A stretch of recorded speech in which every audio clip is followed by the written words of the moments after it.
हरे कृष्ण कृष्ण हरे हरे हरे राम राम राम हरे हरे हरे कृष्ण कृष्ण कृष्ण हरे हरे श्री ज्ञानदेव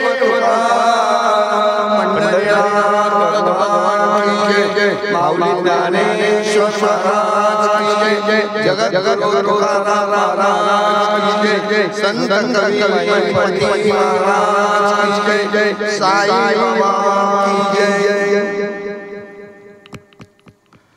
श्री साई नमो नमः सद्गुरु साई नमो नमः श्री साई नमो नमो श्री साई नमो नमो श्री साई नमो नमः श्री साई नमो नमः श्री साई नमो नमः श्री साई नमो नमः श्री साई नमो नमः सद्गुरु साई नमो नमः श्री साई नमो नमो सद्गुरु साई नमो नमः श्री साई नमो नमः सद्गुरु साई नमो नमः श्री साई नमो नमः सद्गुरु साई नमो नमः साईनाथ सच्चिदानंद की जय।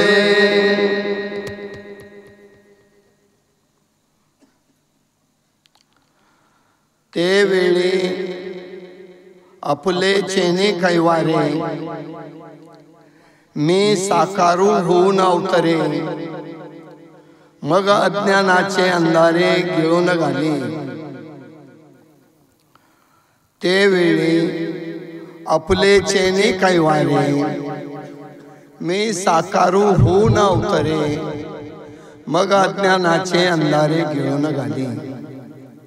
प्रस्तुत प्रवचन रूपी सेवेसाठी ज्ञानेश्वर माऊलींच्या 4थ्या अध्यायामधील 51 नंबरची ओवी घेतली आणि या ओवीमध्ये भगवान परमात्मा भगवान श्रीकृष्ण अर्जुनाला सांगतात, अरे अर्जुना, ज्या वेळेस माझा भक्त संकटामध्ये सापडतो, ज्या वेळेस धर्म बुडायला लागतो, अधर्म वाढला जातो, सज्जनांना त्रास होतो, दुर्जनांचा प्रभाव होतो आणि त्यावेळेस या राक्षसी वृत्तीचा नाश करण्यासाठी, या अधर्मीयांचा नाश करण्यासाठी मी माझ्या भक्ताच्या रक्षणासाठी, सज्जनाच्या रक्षणासाठी या ठिकाणी मी धावून येतो।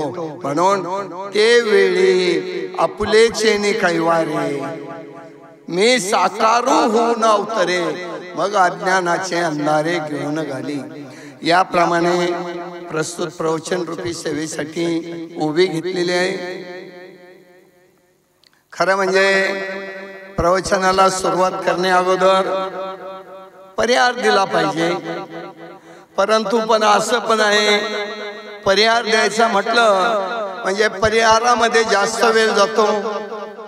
जे प्रवचन ऐकायचंय हे कमी ऐकायला मिळतंय, जे कीर्तन ऐकायचंय हे कमी ऐकायला मिळतंय। हे सगळं जरी बरोबर असलं तर परिहार का द्यायचा असतो? परिहाराचा अर्थ असा आहे का हा जो सप्ताह आहे, हा सप्ताह कसा चालू झाला आणि कोण कोण भाविकांनी या सप्ताहाला सहकार्य केलेलं आहे, त्यांचा नामोल्लेख करणं, त्यांच्या ऋणातून उतराई होणं हे कर्तव्य असतं। म्हणून खरं म्हणजे अगदी 2च मिनिटामध्ये या ठिकाणी मी परिहार देणार आहे। साई चरित्र पारायण 16 आणि हा जो 16 आहे ना, हा 16 गणपती चौक भजनी मंडळ, शेठेवाडी महिला भजनी मंडळ, जय माता दी मंडळ, श्रीराम मित्र मंडळ, तुळजाभवानी मित्र मंडळ यांच्या विशेष सहकार्यानं। आता बघा बरं, मी आता ज्यांचे नाव सांगितलेत ना, यांच्या सहकार्यानं महंत हरिभक्त परायण उद्धवजी बाबा यांच्या अधिपत्याखाली पहिलं काय झालं, यांच्या विशेष सहकार्यानं. दुसरं काय झालं, महंत हरिभक्त परायण उद्धवजी बाबा आमचे गुरुवर्य यांच्या अधिपत्याखाली. पुढं काय, आमचे परम गुरु मित्र हरिभक्त परायण बाबा महाराज मोरे यांच्या मार्गदर्शनाखाली आणि विशेष सहकार्य बालमित्र मंडळ, रावरी फॅक्टरी आणि परत आयोजक सोथे वस्ती रावरी फॅक्टरी. म्हणजे मी कुणाकुणाचं सांगितलं का या ठिकाणी या सप्ताहाला विशेष सहकार्य कुणाचं आहे. पहिलं काय, सहकार्य. दुसरं काय, कुणाच्या आधिपत्याखाली आहे. तिसरं काय, कुणाच्या मार्गदर्शनाखाली आहे. आणि चौथं काय, हा जो सप्ताह आहे ना, या सप्ताहाचे आयोजक कोण आहे. मी सर्वांचे नाव सांगितले, परंतु आयोजक आहे ना सोथे वस्ती, सोथे मळा. मला या ठिकाणी नारदाच्या गादीवर बसल्याबरोबर अगोदरच सांगून टाकलं, जो चौथे परिवार आहे ना, ज्यांच्या आधिपत्याखाली हा कार्यक्रम होणार आहे ना, त्यांचा तर अजिबातच नामोल्लेख करू नका. का नामोल्लेख करायचा नाही, का मी नेहमी सांगत असतो, जी पेरणी आहे ना, ती पेरणी केल्यानंतर तिच्यावर जर फरक टाकलं, म्हणजे ती जर झाकून टाकली तर ते पीक जोमानं उगतं, चांगलं उगतं. आणि जे पेरणी केलेलं झाकून टाकलं नाही ते खरं म्हणजे चांगलं उगत नाही. त्याप्रमाणे आपल्या परमार्थाचं आहे. परमार्थाचं काय, हा जो परमार्थ आहे हा समाजाला दाखवण्यासाठी, समाजाला दिसण्यासाठी, मोठेपणासाठी, नावलौकिकासाठी अजिबात हा परमार्थ करायचा नसतो. परमार्थ कशासाठी करायचा, आपली आपण करा सोडवणं. आपल्याला जर सोडवण करायची असेल, आपल्याला जर भगवान परमात्म्याची भक्ती करायची असेल, भगवान परमात्म्याचा कृपाशीर्वाद घ्यायचा असेल, तर ही जी केलेली आपण केलेली भक्ती आहे ना, ही आपल्या मनाला, ही आपल्या अंतःकरणाला आणि त्या भगवान परमात्म्यालाच माहिती पाहिजे. तर ती भक्ती आहे ना भगवंतापर्यंत पोहोचते. खरं म्हणजे एवढंच नाही, तर या कार्यक्रम पत्रिकामध्ये जेवढे काही या ठिकाणी या सप्ताहासाठी नाश्त्यासाठी दान करणारे असतील, अन्नदान करणारे असतील, संत पूजन करणारे असतील, साऊंड सिस्टीमवाले असतील, हे चॅनलवाले असतील, या मंडपवाले असतील, खरं म्हणजे काया वाचा मन या सर्व प्रकारे ज्यांनी ज्यांनी सहकार्य केलेलं आहे त्या सर्वांनाच या प्रवचन रूपी सेवेतून खरं म्हणजे मी धन्यवाद देतो. मी धन्यवाद देण्यापेक्षा साईबाबा आहेत ना, साईबाबा त्यांच्यावर कृपा करणारच आहे. मी धन्यवाद देण्याची सुद्धा आवश्यकता नाही. या ठिकाणी खरं म्हणजे मन करा रे प्रसन्न, मन करा रे प्रसन्न, सर्व सिद्धीचे कारण. ज्या जेवढ्या सिद्धी आहेत ना, या सिद्धी जर मिळवायच्या असतील, या सिद्धींनी आपल्याजवळ लोटांगण घ्यावा असं जर वाटत असेल, तर जे आपलं मन आहे ना, हे मन प्रसन्न केलं पाहिजे. मग तुम्ही नेमकं म्हणताल, अहो हे बरोबर आहे, मन प्रसन्न करायचं म्हणजे काय, आपल्याला साधा अर्थ माहीत आहे. आनंदी राहणं, उत्साही राहणं म्हणजे मन प्रसन्न करणे नाही, एवढा अर्थ नाही.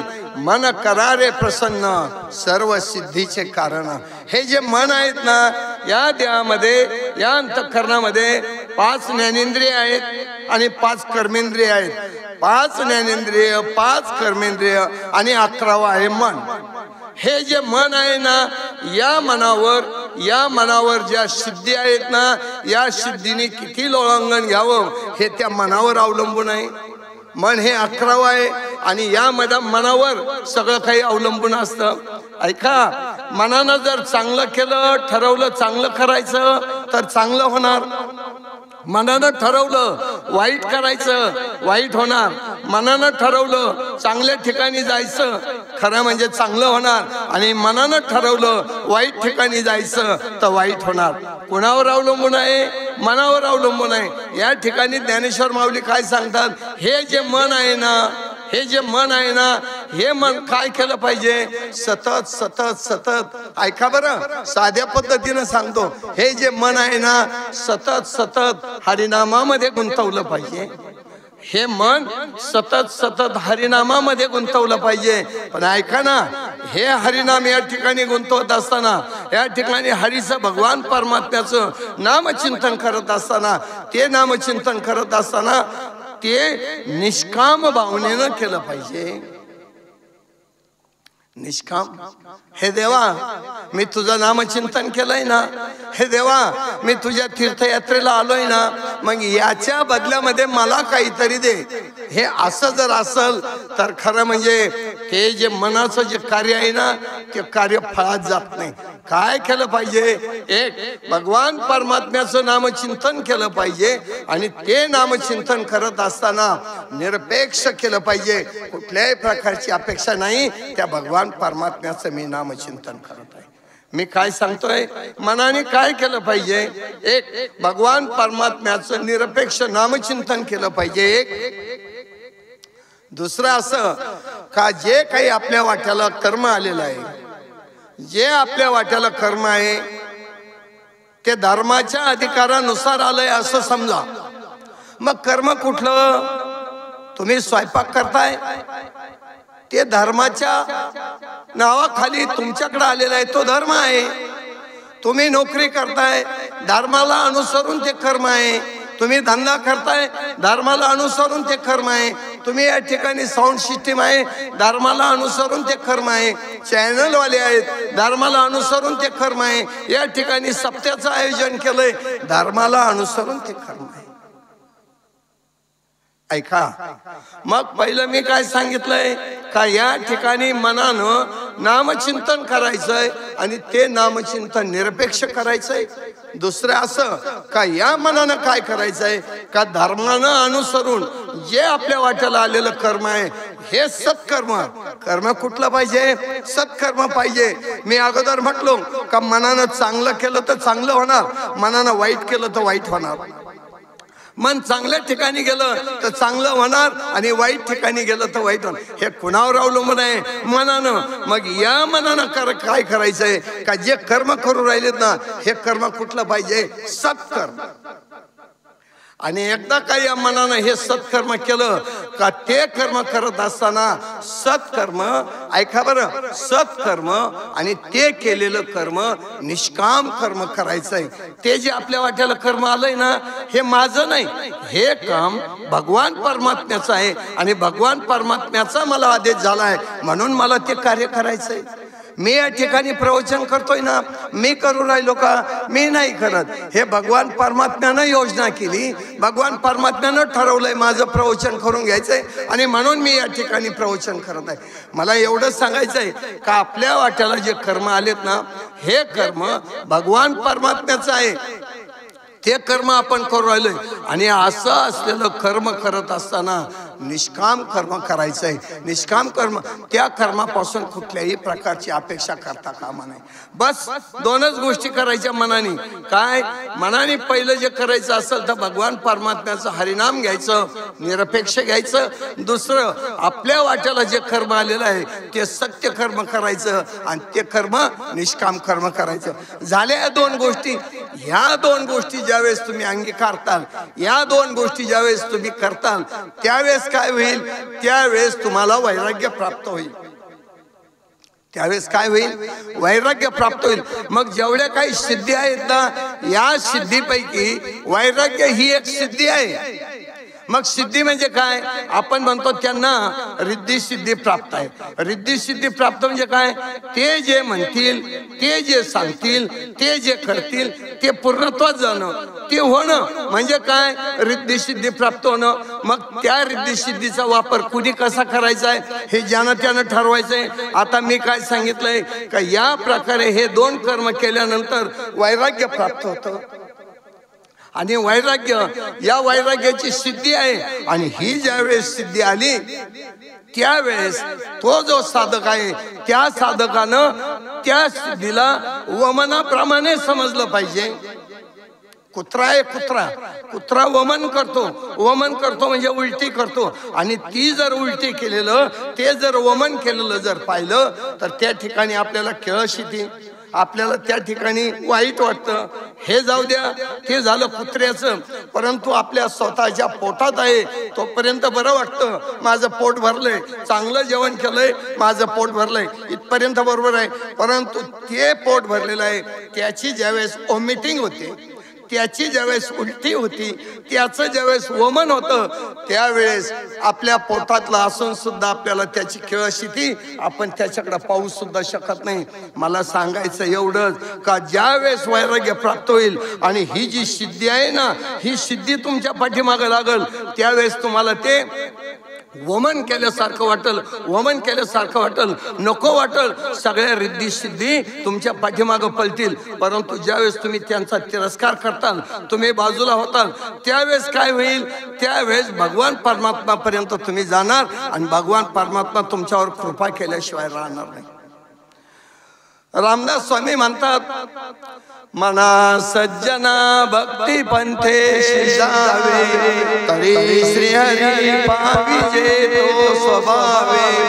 जनी निंद्यते सर्व सोडून द्यावे, जनी वंद्यते सर्व भावे करावे. मना सज्जना भक्ती पंथे जावे. काय म्हणतात रामदास स्वामी? हे मना तू काय कर, जनाला लोकांमध्ये जे निंद्य वाटतं, जे नको वाटतं, जे चांगलं नाही, ते तू काय कर मना, तू ते सोडून दे, तू ते सोडून दे आणि कशाचा स्वीकार कर. या जनामध्ये, या लोकांमध्ये जे वंद्य आहे, जे लोकांना मान्य आहे, जे घ्यायला पाहिजे ते तू घे. आणि असं जर केलं मना, तर तू त्या ठिकाणी भगवान परमात्म्यापर्यंत गेल्याशिवाय राहणार नाही. कोण सांगताय असं? रामदास स्वामी सांगतात, आपल्या श्लोकामध्ये ते सांगतात. मग आणखीन पुढे आहे का? हे जे मन आहे ना, आपलं मन, सर्वांना मन आहेत आपल्याला, परंतु ज्यानं त्यानं ज्याच्या त्याच्या मनाचा वापर कसा करायचा आहे हे भगवान परमात्म्यानं तुमच्या हातामध्ये दिलंय. हे जे मन आहे ना, मनाची पहिली देवता आहे आपली आई. मन आहे ना, मनाची पहिली देवता आहे आई. ही आई काय करते? मुलाला पोटभर जेवण घालते. तिच्या पोटामध्ये अन्नाचा कण नसू द्या, परंतु ज्या वेळेस त्या भुकेलेल्या मुलाला ती आई जेवण घालते, त्यावेळेस त्या आईला स्वतःला भूक लागलेली असून सुद्धा जेवण केल्यासारखं वाटतं का? तर माझं बाळ आहे ना, माझा मुलगा आहे ना, तो जेवलाय ना, मग मला समाधान वाटतं. मग तसं हे जे मन आहे ना, मनाची देवता कोण आहे? आई आहे. दुसरं मन आहे ना, या मनाची देवता कोण आहे? आपला गुरु आहे. आपण जो कोणी प्रत्येकानं गुरु केलेला आहे, गुरु वेगवेगळा आहे, गुरु कसा असू द्या, परंतु तो आपला गुरु केलाय ना, जो गुरु आहे ना, खरं म्हणजे ज्ञानेश्वर माऊली म्हणतात, मज हृदयी सद्गुरु जेने तारिलो हा संसार पुरू, म्हणून विशेष अत्यादरू विवेकावरी. ज्ञानेश्वर माऊली म्हणतात, माझे जे गुरु आहेत ना, हे माझे गुरु माझ्या अंतःकरणामध्ये आहेत. आणि या गुरुमुळं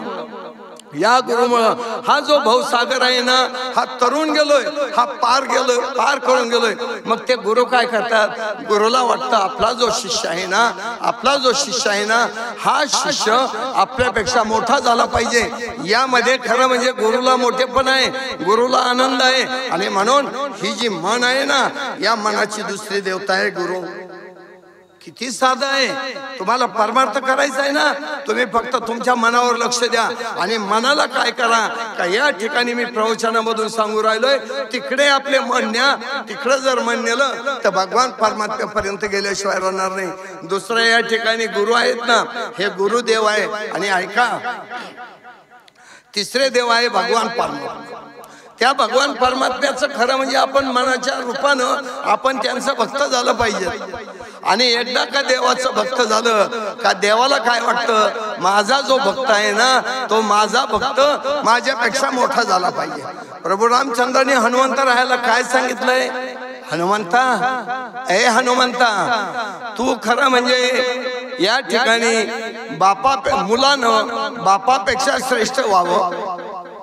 गुरुपेक्षा विद्वान व्हावं आणि देवापेक्षा देवाच्या भक्तानं मोठं व्हावं. आणि हनुमंता हे सर्व तुझ्याजवळ आहे, हे जितेपणाचं लक्षण आहे. म्हणून प्रभू रामचंद्र म्हणतात, हनुमंता आता आम्ही अवतार कार्य संपवणार आहे. या ठिकाणी चिरंजीव म्हणून तुला राहायचंय. बुद्धीची देवता तू आहे, संकट निवारण करणारी देवता तू आहे. प्रत्येक गावागावामध्ये तुझं मंदिर आहे. जे दुःखी येतील, जे पीडित येतील, जे अधर्मी येतील, त्या अधर्मीयांना धर्माच्या मार्गावर चढायचं. आणि जे धर्माला मानणारे आहेत, धर्माप्रमाणे आपलं कर्म करतात, त्यांचं रक्षण करण्याचं काम हनुमंतराया तुम्हाला करायचंय. म्हणजे काय झालं, या मनानं काय करायचंय, जी आई आहे ना ही आपली आई देवाप्रमाणे आहे. आपले गुरु आहेत ना हे गुरु आपल्या देवाप्रमाणे आहे. आणि जो देव आहे ना, देव आपला जो देव आहे ना, खरं म्हणजे या देवाचं सुद्धा आपण ऐकलं पाहिजे, देवाची भक्ती केली पाहिजे. असं काही एकदा मनाने केलं, असं काही एकदा मनाने केलं का ते मन त्या भगवान परमात्म्यापर्यंत गेल्याशिवाय राहत नाही. आता मला हे सांगा, तुमचं मन या ठिकाणी साईनाथ पारायणामध्ये आलंय, या ठिकाणी साईबाबांचं चरित्र वाचू राहिले, या ठिकाणी तुम्ही मंडपाच्या आतमध्ये आल्यानंतर तुम्हाला असं वाटतं भगवान परमात्म्याच्या मंदिरामध्ये आहे. तुम्हाला अतिशय आनंद झाला, उत्साह झाला. तुमचं जे दुःख आहे ना, संपूर्ण दुःखाचं निवारण केलं. परंतु हे जे साईबाबा आहेत ना, या ठिकाणी साईबाबांचं चरित्र पारायण चालू आहे. साईबाबा ब्रह्मांड नायक आहे, ब्रह्मांड चालक आहे, या ब्रह्मांडाचे मालक आहे. परंतु साईबाबावर तुमची जी श्रद्धा आहे ना, ही श्रद्धा नितांत पाहिजे. आणि बाबावर एकदा श्रद्धा ठेवली का सबुरी, तुम्ही थोडं थांबा, थोडं वाट पहा. आणि थोडं थांबलं, थोडी वाट पाहिली, तुमची श्रद्धा असेल तर बाबा तुम्हाला भेटल्याशिवाय राहणार नाही. खरं म्हणजे तुम्ही म्हणताल बाबावर श्रद्धा ठेवायची, पंढरपूरच्या पांडुरंगावर श्रद्धा ठेवायची, काशीला जायचं, काशी विश्वनाथावर श्रद्धा ठेवायची. मग नेमकं आम्ही श्रद्धा कुणावर ठेवायची? अगदी बरोबर आहे तुमचं, अगदी बरोबर आहे. साईबाबा शिर्डीमध्ये असताना एक मामलेदार आले बाबांच्या दर्शनाला. आणि ते मामलेदार आले असताना त्यांच्या बरोबर ब्राह्मण समाजाचा एक डॉक्टर त्यांच्या बरोबर आले.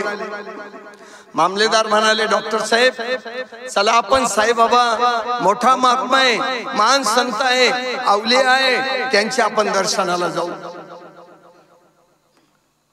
ते त्या ठिकाणी ब्राह्मण डॉक्टर निघाले, परंतु ते फक्त राम भक्त होते, त्रिकाल संध्या करणारे होते. रामाशिवाय ते कुणालाही मानत नव्हते. आणि आता हे मामलेदार म्हणतात साईबाबांच्या दर्शनाला जायचंय, चला मी येतोय. परंतु बाबा आहे ना, बाबांची ती कफनी, बाबांकडे पहा, या ठिकाणी बाबांच्या तस्वीरीकडं बाबांची ती कफनी, डोक्याला ते बांधलेलं आणि ती त्या ठिकाणी दाढी. सबका मालिक एक है. बाबांकडे जायचंय, परंतु ते डॉक्टर म्हणाले ते मुसलमान आहे आणि त्या मुसलमानांचं मी नाही दर्शन घेणार. मी तुमच्या बरोबर येतो, पण त्या मुसलमान बाबाचं मी नाही दर्शन घेणार. दोघं शिर्डीत आले आणि शिर्डीत आल्यानंतर ते मामलेदार पुढे चालत होते आणि त्यांच्या मागे ब्राह्मण समाजाचे हे डॉक्टर होते, राम भक्त होते, त्रिकाल संध्या करणारे होते, रामाचे उपासक होते, रामाला मानणारे होते. बाबा त्या ठिकाणी मशिदीमध्ये बसलेले होते. त्या ठिकाणी बाबा मशिदीमध्ये बसलेले असताना मामलेदार पुढे चालले. मामलेदारच्या पाठीमाग हे जे डॉक्टर होते ना, जे आपल्याला शिकलेले समजत होते, ब्राह्मण समाजाचे होते, त्रिकाल संध्या करणारे होते, हे त्या ठिकाणी बाबांच्या पायरीजवळ गेले. आणि बाबांच्या पायरीजवळ गेल्यानंतर ते जे साईबाबा होते ना, त्या साईबाबा मध्ये त्यांना राम दिसले. आणि राम दिसल्यानंतर ते डॉक्टर आहे ना, लोटांगण घालायला लागले, डोळ्यामध्ये आसू आले आणि रडायला लागले. त्यावेळेस मामलेदार म्हणाले, डॉक्टर साहेब काय झालंय, तुम्ही का रडताय, काय झालंय तुम्हाला? त्यावेळी डॉक्टर साहेब फुंदू रडत होते. आणि डॉक्टर साहेबांनी सांगितलं, या साईबाबांना मी मुसलमान म्हणत होतो, मुसलमान समाजाचा आहे, मी राम भक्त आहे, मी रामाशिवाय कुणाचंही दर्शन घेत नाही, मी रामाशिवाय कुणाची पूजा करत नाही, आणि या मुसलमानाचं मी दर्शन घेत नाही. परंतु मला वाटलं मुसलमान आहे. परंतु मला वाटलं मुसलमान आहे, मुसलमान नसून माझे राम या ठिकाणी मला भेटले. खरं म्हणजे मी माझी चूक बाबांपुढे मान्य करतो. त्या ठिकाणी आसू गाळले. 3 दिवस त्याच ठिकाणी शिर्डीत राहिले. बाबा बाबा कुठल्याही जातीचे नाही, कुठल्याही धर्माचे नाही. बाबांचा जो अवतार आहे ना, मी उभीच अशी ते वेळी आपलेची काही वारी मी साकारू होऊन अवतरे, मग अज्ञानाचे अंधारे माझा अवतार करे यासाठीच आहे. खरं म्हणजे जाती पंथ धर्म कुठलाही धरू नका, माणूस फक्त एवढी एकच जात आहे आणि त्यासाठी साईबाबांनी अवतार घेतला. डॉक्टर 3 दिवस शिर्डीमध्ये राहिले, 3 दिवस शिर्डीमध्ये राहिले. परंतु त्यांनी मनाशी खोंगाट बांधली का जोपर्यंत बाबा मला अनुग्रह देत नाही तोपर्यंत मी बाबांकडे जाणार नाही. शिर्डीमध्ये बसून राहिले.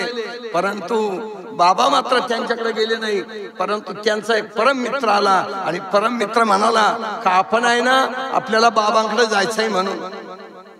बाबांकडे जायचं म्हणून हे डॉक्टर गेले आणि बाबा लगेच म्हणाले का ओ डॉक्टर, मी आल्याशिवाय तुम्ही येणार नव्हते आणि मग आता कसे आले हे सुद्धा बाबांना समजलं. त्यांनी बाबांच्या चरणावर त्या ठिकाणी लोटांगण घेतलं डॉक्टरनी आणि कायमचं त्या ठिकाणी शिर्डीत राहायला लागले. 1854 साल बाबा खरं म्हणजे त्या ठिकाणी शिर्डीला तुम्ही आम्ही सगळे गेल्यानंतर जे लिंबाचं झाड आहे त्या लिंबाच्या झाडाखाली बाबा बसलेले होते. बाबा त्या ठिकाणी तपश्चर्या करत होते, नामजप करत होते. नानासाहेब चोपदार नावाचे त्या ठिकाणी चोपदार होते, त्यांच्या आईनं त्यांना पाहिलंय. बाबांचं वय 14 ते 16 वर्ष असेल आणि 14 ते 16 वर्ष तेजस्वी मुलगा या ठिकाणी बसलाय. त्या नानासाहेब चोपदारांच्या आईंना वाटलंय कोण मुलगा आहे, किती तेजस्वी आहे आणि सारखी तपश्चर्या करत आहे. शिर्डी गावामध्ये चर्चा झाली. जे गुरुचरित्राचं या ठिकाणी साईबाबांचं चरित्र पारायण करतात त्यांना सर्वांना हे ज्ञात आहे. त्या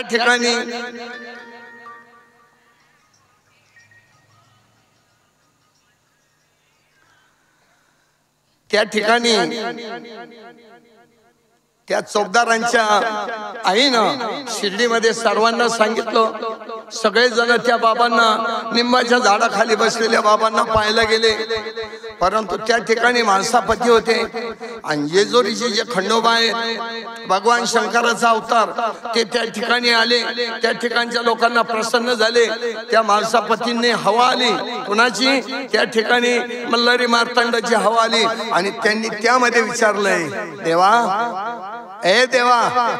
हा जो अवलिया या ठिकाणी दिसतोय ना, हा जो मुलगा आहे ना, हा अतिशय तेजस्वी आहे, हा कोण आहे? हा सांगा मला कोण मुलगा आहे? त्यावेळेस सांगितलं, तुम्ही गावकरी जा, काय कुदळ असेल, खोरे असेल, फावडे असेल ते घेऊन जा आणि ज्या ठिकाणी तो मुलगा बसलाय ना त्या ठिकाणी उखरा तुम्ही, मग तुम्हाला काय आहे ते पाहायला मिळेल. बाकी यापेक्षा काहीच सांगितलं नाही. सगळे ग्रामस्थ, सगळे गावकरी गेले. त्या ठिकाणी उकरायला लागले. तर ते जुन्या काळामध्ये जे चुन्यानं बांधकाम केलेलं असतं, असं चुन्यानं बांधकाम केलेलं त्या ठिकाणी तळघर दिसलं. त्या तळघरामध्ये गोमुख आहे. या गोमुखाच्या आकाराचा त्या ठिकाणी पाठ दिसला. पाठ म्हणजे पिढं दिसलं आणि त्या पिढ्यावर जी जपमाळ असते ती जपमाळ त्या ठिकाणी ठेवलेली होती. आणि एवढंच नाही तर 4 समाया होत्या आणि 4ही समाया पेटलेल्या होत्या, अखंड तेवत होत्या. जात तर कुणीच नव्हतं, सगळं बंद केलेलं होतं. असं असताना त्या लिंबाच्या झाडाखाली त्या ठिकाणी ती एक जपमाळ होती, तो पाठ होता आणि त्या पाठावर 4 समाया सारख्या तेवत होत्या. त्या ग्रामस्थांनी साईबाबांना विचारलं, बाबा हे जे आहे ना या ठिकाणी हे काय आहे? त्यावेळेस बाबांनी सांगितलं, मी 12 वर्ष या ठिकाणी तपश्चर्याला बसलो होतो आणि या ठिकाणी माझे जे गुरु आहेत ना, या माझ्या गुरूंची या ठिकाणी समाधी आहे, माझ्या गुरूंची समाधी आहे. ऐसा साईनाथ माझा लिंबा खाली प्रगटला, ऐसा साईनाथ माझा लिंबाखाली प्रगटला लिंबाखाली प्रगटला लिंबाखाली प्रगटला ऐसा साईनाथ माझा लिंबाखाली प्रगटला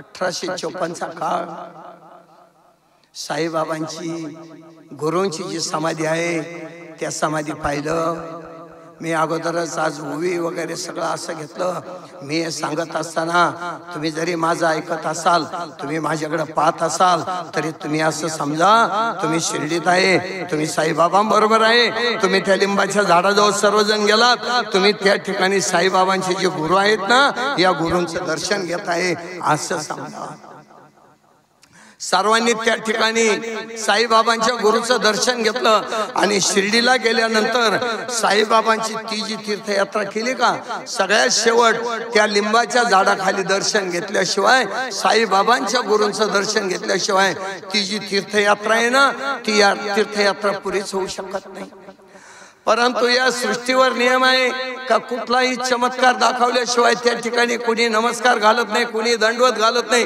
कुणी पाहत नाही औरंगाबाद जिल्हा आहे आणि औरंगाबाद जिल्ह्यामध्ये धूप नावाचं खेड आहे आणि या धूप नावाच्या खेड्यामध्ये चांदभाई पटेल नावाचा त्या ठिकाणी इंग्रजांच्या काळामध्ये असणारा तो पाटील राहत होता धनवान होता त्यांची एक घोडी होती आणि ती घोडी खरं म्हणजे हरवली आणि ती घोडी शोधता शोधता 4 महिने गेले त्यांना काय ती घोडी सापडत नव्हती बेचैन झालेले होते दुःखी झालेले होते परंतु ज्यावेळेस ते औरंगाबाद वरून म्हणजे आत्ताचं संभाजीनगर त्या संभाजीनगर वरून येत असताना एक आंब्याचं झाड होतं आंबा वृक्षाचं झाड आणि साईबाबा आता हे जरी तुम्हा सर्वांना ज्ञात असलं परंतु बाबांचं चरित्र तुम्ही ऐकलं ना भगवान परमात्मा काय सांगतात ते ही प्राणापरोते आवडती हे निरुते जे भक्त चरित्राते प्रशंसिते भगवान परमात्मा सांगतात माझ्या भक्तांचं माझ्या संतांचं चरित्र जो गातो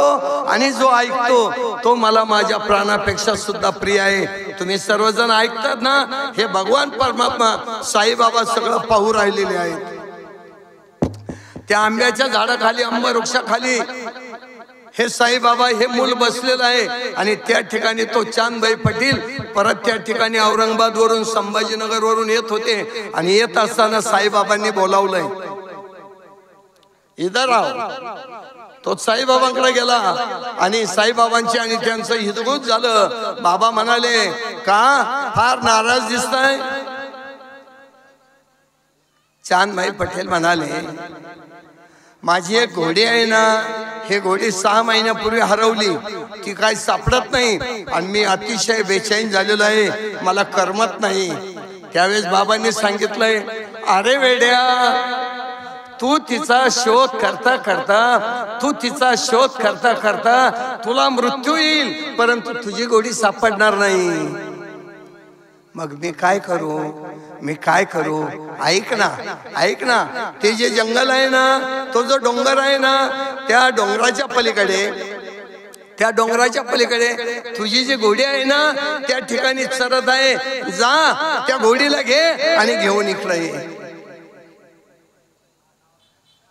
चांदभाई पाटलाला वाटलं एवढी शोधाशोध केली मग यांना नाव ठेवण्यापेक्षा खरं म्हणजे आपण त्या ठिकाणी पाहून तर येऊ म्हणून चांदभाई पटेल गेले पाहत होतो त्या ठिकाणी घोडी होती त्यानं ते घोडीला धरलं आणि त्या ठिकाणी बाबांजवळ म्हणजे तोपर्यंत साईबाबा म्हणून हे प्रसिद्ध सुद्धा झाले नव्हते त्या ठिकाणी त्या बाबाजवळ त्या मुलाजवळ आले आणि ओक्साबोक्सी रडायला लागले सापडली बरं घोडी सापडली बरं त्याला असं वाटलं कुणीतरी देव माणूस आहे विद्वान माणूस आहे त्याशिवाय माझी घोडी सापडली का त्यानंतर ऐका ना बाबा काय म्हणाले बस खाली आपण काय करू आता जरा थोडी चिलीम ठेवू म्हणू कोण म्हणाले साईबाबा म्हणाले तो म्हणाला बाबा चिलीम प्यायची चिलीम पेटवायची हे बरोबर आहे परंतु ती पेटवण्यासाठी तर आपल्या जवळ काहीच नाही बाबा म्हणाले बस ना बस तू खाली बस तोपर्यंत चिलीम काढली बाबांनी चिलीम हातामध्ये घेतली आणि तो जो चिमटा असतो ना त्या चिमट्याला काय म्हणतात? सटका म्हणतात. आणि तो जो चिमटा आहे तो बाबांनी त्या जमिनीमध्ये खुपसला. बाबांनी श्रद्धा ठेवा बरं, आणि सबुरी असू द्या. बाबा तुमचं किती संकट असलं तर बाबा निवारण केल्याशिवाय राहणार नाही. आणि मी आत्ताच सांगितलंय, साईबाबा सबका मालिक एक है. पंढरपूरचा पांडुरंग साईबाबा आहे, तुळजापूरची अधिमय शक्ती साईबाबा आहे, काशीचे काशी विश्वनाथ साईबाबा आहे, ब्रह्मांड नायक साईबाबा आहे. परंतु आपली श्रद्धा पाहिजे, आपला विश्वास पाहिजे. मी अगोदरच सांगितलंय, आपलं हे जे मन आहे ना, हे मन त्या भगवान परमात्म्याच्या नामचिंतनामध्ये पाहिजे, त्या भगवान परमात्म्याच्या भक्तीमध्ये पाहिजे. आणि आपल्या वाट्याला आलेलं धर्मानुसार जे कर्म आहे ना, हे कर्म आपण निष्काम केलं पाहिजे. साईबाबांनी तो चिमटा त्या जमिनीमध्ये खुपसला. जमिनीमध्ये खुपसला, त्या ठिकाणी खाली निखारा होता, ढण ढण ढण असा निखारा होता. त्या चिमट्यामध्ये असं पकडलं आणि विसावाचा एक त्या ठिकाणी असणारा तो कोळसा त्या चिमट्यामध्ये आला आणि बाबांनी त्या ठिकाणी चिलमीवर ठेवला. इथपर्यंत झालं. परंतु खरं म्हणजे तुम्हाला मला आपल्याला कोणाला चिलमीची माहिती खरं म्हणजे प्रसंग आलेला नाही. परंतु ऐकून तर आहोत, ती चिलीम आहे ती पेटवायची असती आणि तिला थोडं जे फडकं आहे ना ते फडकं गुंडाळायचं असतं आणि मग ओढायची असते. झालं. या ठिकाणी विस्तवाची उपलब्धता झाली. पण हे उपलब्धता झाल्यानंतर त्याला पाणी पाहिजे, आणि पाणी पाहिजे म्हणून महाराज बाबांनी तो जो चिमटा आहे तो चिमटा फक्त जमिनीवर त्या ठिकाणी आदळला. जमिनीवर चिमटा आदळल्याबरोबर त्या ठिकाणी पाणी निघालं आणि त्या पाण्यामध्ये तो जो कपडा आहे ना तो ओला केला आणि चांदबाई पटेल आणि बाबा यांनी ती चिली मोडली. मी जर सांगतो, चांदबाई पाटलाच्या त्या ठिकाणी मुलाचं लग्न होतं. शिर्डीला आले, ज्या ठिकाणी मासापती म्हणजे खंडोबाचं मंदिर आहे त्या समोर वाडगं होतं. वाडगं म्हणजे काय? या मंडपा एवढी जागा, तिला कडानं काठ्या लावलेल्या, त्याला वाडगं म्हणतात. त्या वाडग्यामध्ये हे जे वराड आलं होतं, या वराडाच्या 4-5 गाड्या थांबल्या. साईबाबा त्यांच्या बरोबर आले होते. हे पोरग ते जे खंडोबाचं देवस्थान आहे, पिंपरीचं झाड आहे, त्या पिंपरीच्या झाडाखाली बसलं होतं. सगळेजण त्याच्यावर लक्ष ठेवत होते. बाया आलेल्या आहेत, अंधार आहे, दागिने आहे बायांच्या अंगावर. या मुलावर लक्ष ठेवा. कुणावर? बाबावर. खरं म्हणजे ते लग्न झालं, ते परत गावी जायला निघालं. साईबाबांना म्हणाले चला आमच्या बरोबर. साईबाबा म्हणाले मला यायचं नाही, मला इथंच राहायचं. परंतु त्यावेळेस हे जे मासापती आहे, ह्या मासापतीने सांगितलं, आपण म्हणत नाही का या इकडं. हे मासापती काय म्हणाले? आवो साई. आवो म्हणजे या साई म्हटल्यानंतर तेव्हापासून बाबांचं नाव काय पडलं? साई पडलं. साईनाथ महाराज पडलं. बाबांना सगळे साई म्हणायला लागले. खरं म्हणजे आजचा सप्ताह हरिभक्त परायण उद्धवजी महाराज यांच्या आधिपत्याखाली आहे. यांचे गुरु आहे नारायणगिरी महाराज आणि त्यांच्या सगळ्यांचे वर कुल आहे गंगागिरी महाराज आहे. हे गंगागिरी महाराज ज्यावेळेस शिर्डीला आले त्यावेळेस शिर्डीच्या ग्रामस्थांना सांगितलं, खरं म्हणजे हे रत्न आहे बरं, हे आवले आहे बरं, याला सांभाळा, शिर्डीचा उद्धार होऊन जाईल. हे कोणी सांगितलं? त्या ठिकाणी गंगागिरी महाराजांनी सांगितलं. साधू संतांचे बोल आहेत ना, कधीच खाली जात नाही, वायाला जात नाही. खरं म्हणजे साईबाबांचं चरित्र पारायण चालू असल्यामुळं मी साईबाबावर थोडं बोललो. परंतु वेळ राहिलेली आहे 20 मिनिटं आणि 20 मिनिटामध्ये मी एक दृष्टांत सांगणार आहे. आणि तो दृष्टांत असा का मी तुम्हाला अगोदर सांगितलं, आपलं जे मन आहे ना, या मनानं काय केलं पाहिजे? साईबाबा काय सांगतात? श्रद्धा आणि सबुरी. आपली श्रद्धा पाहिजे भक्ती करत असताना त्या भगवान परमात्म्यावर, आणि नुसती भक्ती नुसतं श्रद्धा हे करत असताना आपला जो भाव आहे ना तो भाव पाहिजे.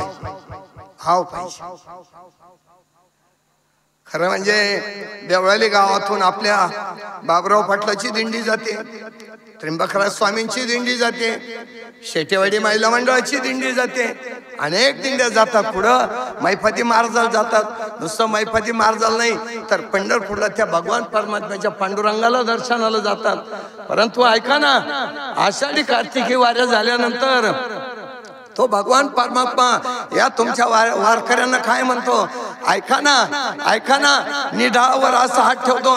निढाळ म्हणजे काय? आपलं कपाळ. आणि निढाळावर हात का ठेवायचं? काही नजर वरती जाऊ नये, समोरच दिसावं म्हणून भगवान परमात्मा आषाढी कार्तिकी वारी झाल्यानंतर निढाळावर खर ठेवतात आणि काय सांगतात?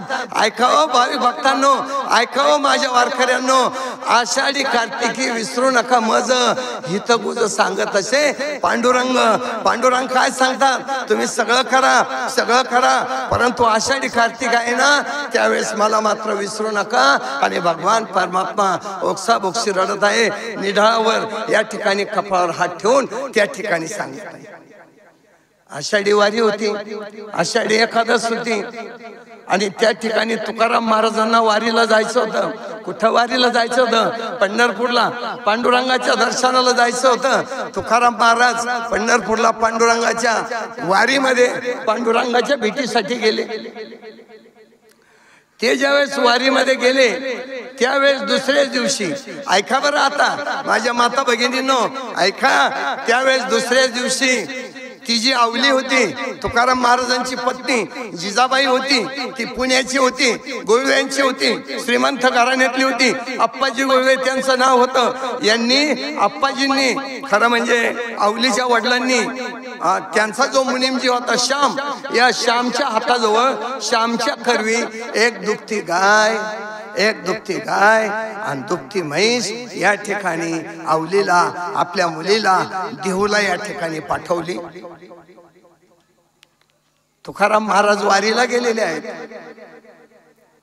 तुकाराम महाराज पंढरपूरला गेले, भगवान परमात्म्याचं पांडुरंगाचं दर्शन घेतलं, प्रदक्षिणा घातली, परंतु ऐका ना, तोपर्यंत आवली जिजाबाई काय करायची? त्या गाईचं म्हशीचं दूध काढायची आणि जेवढा आपल्याला पाहिजे ना, जेवढा आपल्याला पाहिजे ना घरामध्ये तेवढं ठेवायची. आणि बाकीचं दूध आहे ना, हे बाकीचं दूध सर्वांना त्या ठिकाणी दूध नाही त्यांना वाटून द्यायची. दूध नाही त्यांना वाटून द्यायची. ऐका ना, तुम्हाला सर्वांना माहिती आहे, परंतु हे दूध वाटून देत असताना त्या भांड्यामध्ये परतावा यायचा आहे. परतावा, आजी तुम्ही जुन्या आहेत, तुम्हाला माहित आहे, आताच्यांना माहित असेल परतावा म्हणजे काय. जर गाईचं म्हशीचं दूध दिलं तर त्या गाई म्हशीला आपण काहीतरी ज्वारी म्हणा, बाजरी म्हणा, काहीतरी हरभरे म्हणा, त्या ठिकाणी त्या पातेल्यामध्ये दिले पाहिजेत. म्हणजे ती जी गाय आहे ना, ती जी म्हैस आहे ना, ती खाईल म्हणून त्याला परतावा म्हणतात. ऐका ना, तो परतावा नुसता देत नव्हते, पातेल्यामध्ये जर दूध दिलं ना, ते पातेलं धुवायचं नाही, बिगर धुता त्या पातेल्यामध्ये तो परतावा, म्हणजे ज्वारी असेल, बाजरी असेल, ती द्यायची. का द्यायची बिगर धुता? त्याला कारण असं का जर ते भांड धुवून घेतलं आणि त्यामध्ये परतावा जर दिला तर तो परतावा गाय आणि म्हैस पर्यंत जाणार नाही, तो आपण खाऊन घेऊ. म्हणून त्या ठिकाणी दूध देत असताना ते जे भांड आहे बिगर धुता त्यामध्ये परतावा द्यायचा. त्या ठिकाणी जिजाबाई दूध द्यायची, आवली दूध द्यायची आणि तो परतावा यायचा. आणि तो परतावा आल्यानंतर ती जी म्हैस आहे ना, त्या म्हशीनं तो आलेला परतावा फक्त 3च दिवस खाल्ला. किती दिवस खाल्ला? 3च दिवस. 3 दिवसानंतर ती म्हैस काही ते परतावा खाईना. तो जो परतावा आहे ना, तो परतावा तसाच त्या ठिकाणी होता. ऐका, इथपर्यंत सांगितलं मी. तुकाराम महाराज पंढरपूरला पांडुरंगाच्या दर्शनाला गेले. पांडुरंगाचं दर्शन झालं, त्या ठिकाणी प्रदक्षिणा सुद्धा झाली. आणि प्रदक्षिणा झाल्यानंतर तुकाराम महाराज देहूला आपल्या घरी आले.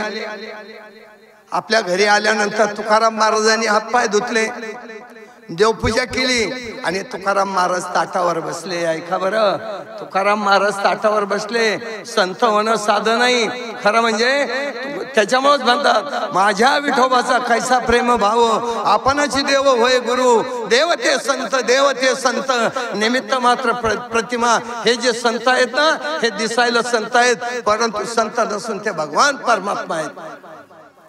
मी काय सांगत होतो का, तुकाराम महाराजांनी दर्शन घेतलं, घरी आले, त्या ठिकाणी हातपाय धुतले, देवपूजा केली आणि जेवण करायसाठी ताटावर बसले.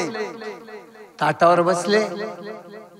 खरं म्हणजे आवली जिजाबाई महान पतिव्रता होत्या. त्यांनी लगेच काय केलंय, एक पात्र घेतलंय, ताट घेतलंय, त्या ताटामध्ये तापवलेलं लाल असं दूध तुकाराम महाराजांना दिलं. आणि दुसरं खरं म्हणजे भाजी, आता आपण म्हणतो, मी त्याच वेळच्या भाषेत सांगतो, एका भांड्यामध्ये कालवण दिलं आणि गरम गरम पांढरी शुभ्र अशी ज्वारीची भाकर दिली. आणि ज्वारीची भाकर दिल्यानंतर तुकाराम महाराजांनी ती कुस्करली, त्या दुधामध्ये कुस्करली, तिचा काला केला.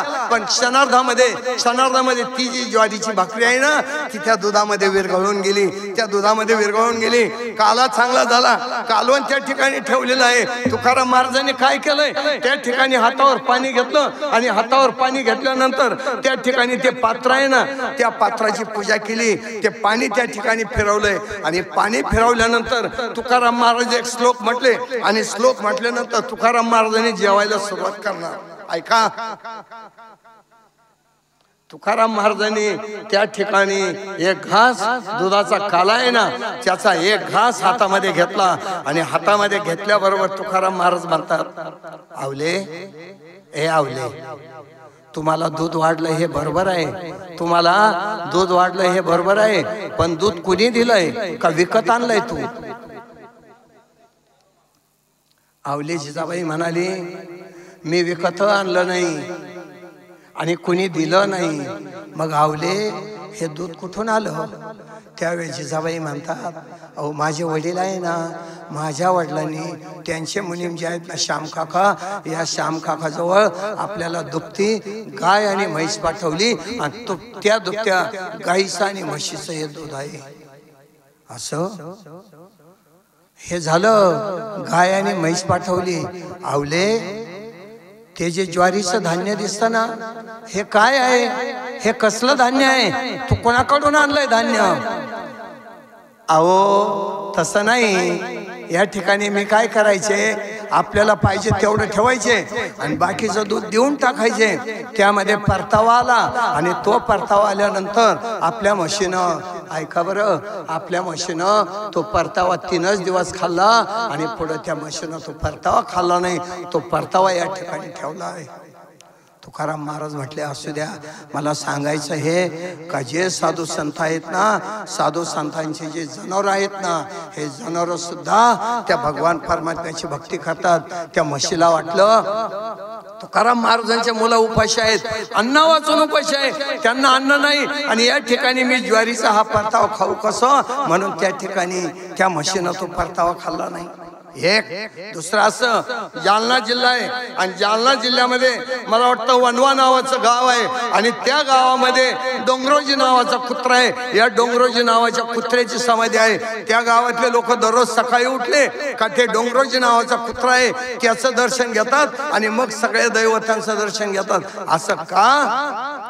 तर तो डोंगरोजी नावाचा कुत्रा असताना ज्या दिवशी एकादश आहे ना, ज्या दिवशी एकादश आहे ना, त्या दिवशी एकादश धरायचा त्या डोंगरोजी नावाच्या कुत्र्याला म्हणजे कॅलेंडर माहित नव्हतं, पंचांग माहित नव्हतं, तिथी माहिती नव्हतं, परंतु ज्या दिवशी एकादश आहे त्या दिवशी कुठल्याही प्रकारचं अन्नप्राशन करत नव्हता. मग सगळ्यांनी समजून घ्यायचं का आज एकादश आहे, म्हणजे कुत्र्याला सुद्धा समजत होतं आज एकादश आहे आणि भगवान परमात्म्याचा उपास आपण धरला पाहिजे.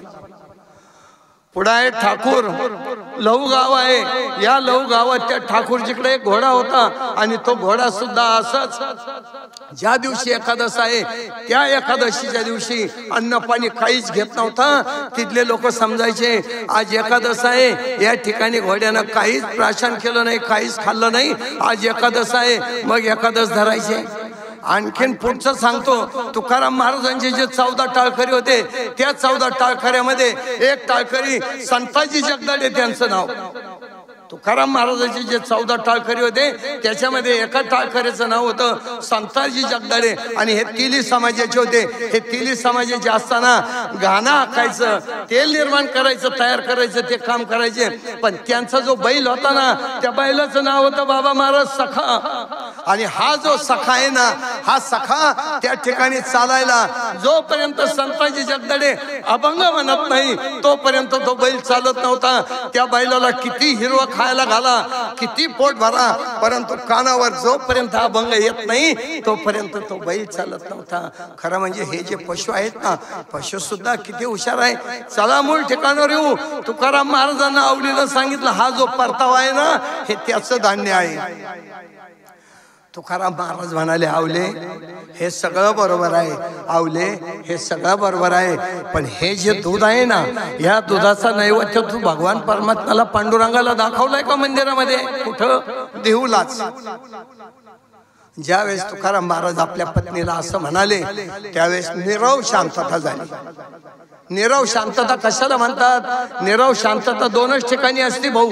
कुठं? एक स्मशानभूमीमध्ये नीरव शांतता, कुणीच कुणा संग बोलत नाही. आणि दुसरी नीरव शांतता कुठं असते? ज्या ठिकाणी कीर्तन प्रवचन चालू आहे त्या ठिकाणी भगवान परमात्म्याचं गुणनाम आहे ते श्रवण करण्याचं काम चालू असतं, त्या ठिकाणी एक नीरव शांतता असते. दोन ठिकाणी. ज्यावेळेस तुकाराम महाराज आवलेला म्हणाले, आवले आवले दुधाचा नैवेद्य पांडुरंगाला दाखवलाय का? नीरव शांतता झाली. आवले काहीच बोलले नाही. परत तुकाराम महाराजांनी तोच प्रश्न केला. तेव्हा आवली म्हणाले, धनी धनी पतीला धनी धनी तुम्ही म्हणता हे बरोबर आहे, परंतु मी विसरले म्हणा, मी विसरले म्हणा, माझ्या लक्षात नाही राहिलं, मी नैवेद्य दाखवला नाही. परंतु खरं म्हणजे आता दाखवला असता, परंतु आता काय झालंय, दूध आहे ना, दुधामध्ये मी थोडी पाणी टाकलंय, निरस दूध ठेवू नये, आणि म्हणून असं पाणी टाकलेलं दूध भगवान परमात्म्याला नको. तुकाराम महाराज म्हणतात, आवले आवले किती गुणी आहेस रे तू, किती गुणी आहेस, तुला हे सगळं समजतं आवले, तू किती गुणी आहेस. आणि त्यावेळेस जिजाबाई म्हणते, अहो तुम्ही जरा मला एवढं चांगलं म्हणताय, तुम्ही जर मला एवढं चांगलं म्हणताय तर तुम्ही थकून भागून आलात, थकलेले आहात, घ्या ना जेवण करून, घ्या ना जेवण करून. त्यावेळेस तुकाराम महाराज म्हणतात, बरं आवले ते जाऊ दे, हे गायन म्हैस कधी आणली? धनी तुम्ही पंढरपूरला गेलात ना, त्याच्या दुसऱ्या दिवशी आणून घातली. मग आता मला सांगावले, हे गायन म्हैस आणून घातली, ऐका ना माझ्या माता भगिनींनो, हे गायन म्हैस आणून घातली ना, ही गाय आणि म्हैस आणून घातल्यानंतर तू किती वेळेस दूध पिले, तू किती वेळेस दूध खाल्लं? आणि मग त्यावेळेस जिजाबाई सांगायला लागल्या, धनी धनी ऐका, धनी माझ्या वडिलांनी ज्यावेळेस माझं लग्न करून दिलं, माझ्या वडिलांनी ज्यावेळेस माझं लग्न करून दिलं, माझं हळदीचं अंग होतं, आणि अशा हळदीच्या अंगानं मी तुमच्या घरी आले, आणि तुमच्या घरी आल्यानंतर घरामध्ये प्रवेश करत असताना ते जे माप आहे ना, ते माप माझ्या पायानं त्या ठिकाणी ओलांडलंय, त्या ठिकाणी ते माप सांडलंय. आणि त्याच वेळेस धनी ऐका, त्याच वेळेस मी माझ्या मनामध्ये ठरवून घेतलं का या घरामध्ये जो जो नवा पदार्थ येईल, या घरामध्ये जो जो नवा पदार्थ येईल तो माझ्या पतीनं खाल्ल्याशिवाय मी खाणार नाही, मी प्राशन करणार नाही. आवले आवले तू खरोखर महान पतिव्रता आहेस रे, आवले महान पतिव्रता आहेस. तू एवढं पथ्य पाळलं, माझ्या अगोदर तू लग्नापासून काहीच खाल्लं नाही. पण ऐक आवले, ऐक आवले, अरे तू नसल खाल्लं, आपलं लग्न झाल्यापासून नवीन पदार्थ आल्यानंतर मी प्राशन केल्याशिवाय तू खाल्ला नाही, हे बरोबर आहे. पण ऐक आवले, आमची जी परंपरा आहे, आमच्या वंशामध्ये जी परंपरा आहे, विश्वंभर बुवापासून जो जो नवा पदार्थ आला तेव्हापासून जो जो नवा पदार्थ आला तो त्या भगवान परमात्म्याला नैवेद्य दाखवल्याशिवाय आम्ही काहीच. आवले शांत आणि गप्प बसली. ऐका ना, आवलेनं काय केलंय, उठल्यानंतर घाडगं घेतलं आणि त्या चुलीवर तापवलेलं दूध होतं, लाल जरा झालेलं तूप होतं. खरं म्हणजे वेळ थोडा राहिलाय, मी अवंतर ज्यादा सांगत नाही, परंतु आवलीनं आपला उजवा हात घेतला, उजव्या हातावर आपला पदर ठेवला, त्या पदरावर गाडगं ठेवलं आणि त्या पातेल्यात लाल झालेलं तूप आहे, दूध आहे ना, ते दूध त्या गाडग्यामध्ये ओतलं आणि भगवान परमात्म्याला पांडुरंगाला नैवेद्य दाखवायला निघाली. परंतु तुकाराम महाराजाला म्हणाली, धनी तुम्ही तरी म्हणाला फक्त नैवेद्य दाखवून या, परंतु मी नैवेद्य दाखवून येणार नाही, तर मी दूधच पाजून येणार. भगवान परमात्म्याला मी चालले या ठिकाणी दूध घेऊन. तुकाराम महाराज अवलीच्या तोंडाकडे पाहत होते. ते गाडगं तापलेल्या दुधानं त्या ठिकाणी हातावर आहे, परंतु ऐका ना झालं काय, ते दूध क्षणार्धात एकदम थंड झालं, गार झालं. हे त्या ठिकाणी अवलीच्या लक्षात आलं, जिजाबाईच्या लक्षात आलं. ऐका माझ्या माता भगिनींनो, त्यावेळी जिजाबाई काय म्हणाली, हे अग्निनारायणा, हे अग्निनारायणा, तू या ठिकाणी दुधामध्ये प्रवेश कर, अन्यथा तुला माझ्या कुंकवाची शपथ आहे, तुला माझ्या कुंकवाची शपथ आहे. जर मी माझ्या मुलावर जेवढं प्रेम करते तेवढं प्रेम जर माझ्या पतीवर जर करत असाल तर या ठिकाणी अग्निनारायणा तू या ठिकाणाहून हलायचं नाही, माझ्या कुंकवाची शपथ आहे. अहो असं म्हटल्याबरोबर त्या जिजाबाईच्या हातात असणारं गाडगं, त्यामध्ये असणारं दूध खळ खळ खळ खळ खळ खळ उकळी आली, त्याला उकळी आली. जिजाबाई निघाल्या ताट ताट ताट ताट. जवळच पांडुरंगाचं मंदिर होतं, पांडुरंगाच्या मंदिरामध्ये गेल्या. त्या ठिकाणी त्या गरम दुधाचं त्या ठिकाणी गाडगं ठेवलंय. भगवान परमात्म्याकडे पाहिलं आणि भगवान परमात्म्याकडे पाहिल्यानंतर त्या भगवंताला, हे भगवंता, हे पांडुरंगा, हे विठ्ठला, हे नारायणा, हे सृष्टीच्या चालका, हे सृष्टीच्या मालका, माझे पती आषाढी यात्रेला तुझं दर्शन घेऊन गेले, प्रदक्षिणा घालून गेले, हे तुला सर्व ज्ञात आहे.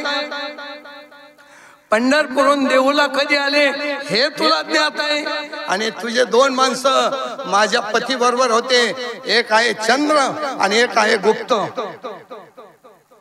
त्या ठिकाणी हे जे दोन माणसं आहेत ना, चित्र आणि गुप्त, या चित्र आणि गुप्त या दोन माणसांना विचार का ज्यावेळेस माझे पती पंढरपूर वरून देऊ पर्यंत निघालेत तोपर्यंत त्यांनी खाल्लं का नाही, विचार भगवंता. भगवंताला घाम फुटला. भगवंत खाली पाहायला लागले आणि त्यावेळेस खाली पाहायला लागले. भगवंत खरं म्हणजे त्या ठिकाणी आई साहेबाबरोबर बोलायला लागले. जिजाबाई आई साहेब म्हणाले, आई साहेब तुम्ही विचारताय ते बरोबर आहे. तुकाराम आत्ताच गेलेत, प्रदक्षिणा घातली, दर्शन केलंय आणि या ठिकाणी पंढरपूरहून देऊला गेलेत ना, तेव्हापासून अन्नाचा कण सुद्धा त्यांच्या पोटामध्ये नाही, फक्त पाणी पेलेले आहेत आणि बिगर दुसऱ्या पाण्यावर तुकाराम. मग जिजाबाई म्हणाले, देवा, हे देवा सांग ना तू देवा, माझ्या पतीच्या पोटात अन्नाचा कण सुद्धा नाही, तुझं दर्शन घेऊन आत्ताच गेले आणि आता ताटावर बसले नाही, तर या ठिकाणी तुला दुधाचा नैवेद्य दाखवला नाही म्हणून घास सुद्धा घेत नाही, पात्रावर तसेच बसलेले आहे. अरे देव विटेवरून खाली उतरले. विटेवरून खाली उतरल्यानंतर ऐका, त्या ठिकाणी दूध धन धन धन धन उकळी मारत होतं, तापलेलं दूध होतं. भगवान परमात्मा विश्वाचा चालक मालक त्या ठिकाणी अग्निनारायणाला म्हणाला, हे अग्निनारायणा, हे अग्निनारायणा, या दुधातून बाजूला हो ना, या दुधातून बाजूला हो ना. त्यावेळेस अग्निनारायण भगवान परमात्मा संग बोलू लागले, हे भगवंता, तू विश्वाचा चालक आहे, तू विश्वाचा मालक आहे. हे सगळं जरी खरं असलं, परंतु या ठिकाणी या दुधामधून मला वेगळं होता येणार नाही. का वेगळं होता येणार नाही? भगवंता, जो तुझा वारकरी आहे ना, तुझा वारकरी आहे बा, वारकऱ्याला किती किंमत आहे, तुझा वारकरी आहे ना, या तुझ्या वारकऱ्याच्या पत्नीनं त्या वारकऱ्याची शपथ घातलेली आहे, मला या दुधामधून बाजूला होऊ नको म्हणून काही जरी केलं मी एका क्षणार्धात सगळी सृष्टी जाळून टाकील, परंतु या दुधातून मी मात्र आता बाजूला होणार. अग्निनारायणानं भगवान परमात्म्याला सांगितलं. भगवान परमात्म्याचं अग्निनारायणानं ऐकलं नाही. याचं कारण काय? का महान पतिव्रता आणि त्या पतिव्रताने अग्निनारायणाला आपल्या कुंकवाची शपथ घातली होती. अग्निनारायण त्याच ठिकाणी थांबले. देव थर थर थर थर थर थर कापत आहे. देवानं ते दुधाचं गाडगं घेतलं, दुधाचं गाडगं घेतलं आणि तोंडाला लावलं. घट घट घट घट घट घट सगळं दूध पिऊन घेतलं.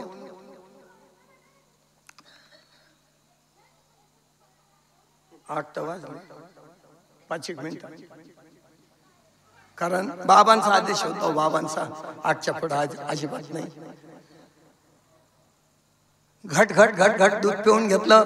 आवली जिजाबाई घरी आली आणि तुकाराम महाराजांना म्हणते, धनी धनी हे गाडगा आहे ना, हे गाडगा आहे ना, गाडग्याचं खाटपा ना, भगवान परमात्मा या ठिकाणी दूध पिले बरं. आवले आवले स्त्री जातीचा खरं सन्मान केला पाहिजे. आवले तुझ्या हातानं भगवान परमात्मा दूध पेले. हो ना धनी. खरं म्हणजे तुकाराम महाराज त्या गाडग्याकडे पाहत होते आणि त्या आनंदाच्या भरात हे दोन्ही ताटं घेतले. दुधाचा काला तो सुद्धा खाण्याऐवजी झरझर झरझर पिऊन घेतला. ते जे कालवण होतं ते सुद्धा पिऊन घेतलं. भजन करायला बसले. भजन झालं. भजन झाल्यानंतर विना खुंटीला अटकून दिला. हे झरझर वेळ संपली. विना खुंटीला अटकून दिला आणि त्या ठिकाणी तुकाराम महाराज पांडुरंगाच्या दर्शनाला गेले आणि पांडुरंगाचं दर्शन घेतलं आणि वरती पाहिलं तर त्या ठिकाणी भगवान परमात्म्याचा ओठ आहे ना, ओठ सुजलेला होता, ओठ निळा काळा झालेला होता. आणि त्यावेळेस तुकाराम महाराज म्हणाले, देवा हे देवा काय केलंस रे देवा, हे देवा. तुकारामा ए तुकारामा गरम दूध प्यालो ना, मी गरम दूध प्यालो ना. आहो देवा त्या आवलीला समजत नव्हतं पण तुम्हाला समजत नव्हतं का? खरं म्हणजे देवा तुम्ही तरी समजून घ्यायचं ना. आमच्यावर हे ऋण तुम्ही कशाला ठेवता, आमच्यावर हे ऋण कशाला ठेवता. भगवान परमात्मा परत विटेवरून उतरले. तुकाराम महाराजांना कवळी मारली, रडायला लागले भगवान परमात्मा. आणि भगवान परमात्मा सांगतात, तुकारामा ती जी आवली आहे ना, जिजाबाई आहे ना, तिला वेडी म्हणू नको. ती वेडी नाही आणि मला सुद्धा वेडा म्हटला नाही, पण मला सुद्धा वेड्यात काढू नकोस. पण तुकारामा कवळी घातली आणि भगवान परमात्मा ओक्साबोक्षी रडत आहे. तुकारामा ए तुकारामा तुझ्यासारखा महान भक्त होणार नाही. ते वेळी आपलेची काही वारी मी साकारू होऊन अवतरे, मग अज्ञानाचे अंधारे घेऊन आली. झालेली प्रवचन सेवा राईट 8 वाजले. बाबांपर्यंत निरोप जाणार आहे, उद्धव बाबांपर्यंत. पुन्हा एकदा आयोजक संयोजक मार्गदर्शक सगळ्यांचे आभार, बाबा महाराजांचे आभार. खरं म्हणजे हे जी मी बोलतोय ना, माझे गुरुवारी आहेत उद्धव बाबा. या उद्धव बाबांचा मला आशीर्वाद आहे म्हणूनच मी बोलतो. मी साईबाबांच्या चरणी अशी प्रार्थना करतो, हे बाबा या तुझ्या मंडपामध्ये जेवढे काही बसलेत ना, आणि या मंडपामध्ये जे नाहीत परंतु ज्यांनी काही सहकार्य केलेलं आहे ना, बाबा तुमच्यावर त्यांची श्रद्धा आहे, तुमच्यावर त्यांची भक्ती आहे. बाबा या सर्वांचं कल्याण कर, बाबा या सर्वांवर कृपा दृष्टी कर. एवढं या ठिकाणी करून प्रवचनाला पूर्ण रामदेव पुंडलिकावरती विठ्ठल श्री ज्ञानदेव तुकाराम पंढरीनाथ भगवान की जय. माऊली ज्ञानेश्वर महाराज की, जगद्गुरु तुकाराम महाराज की जय. संत कवी महिपती महाराज की जय. साईनाथ महाराज की जय. विठ्ठल विठ्ठल विठ्ठल. यानंतर बाबा महाराज अगदी